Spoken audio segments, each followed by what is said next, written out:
Diumenge de pizza. Farina, sal... Un bol d'aigua calenta i afegirem la llevadura.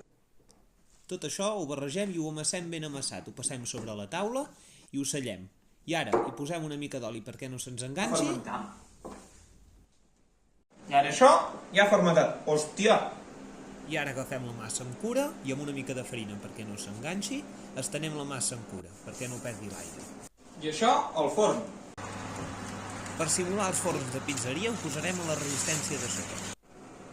Els ingredients: agafeu tot el que us sobri per la nevera i ho poseu. Tomàquet, botifarra, carbassó, ceba, formatge, i tot això ho esteneu a la pizza i el que vulgueu. Hi podeu afegir el que vosaltres vulgueu i el que us sobri. Unes miques de tomàquet cherry, les espècies del vostre gust, i tot això, un cop ja està tot ben condimentat, de nou cap al forn. Oita, quina oloreta, la pizza ja està a punt.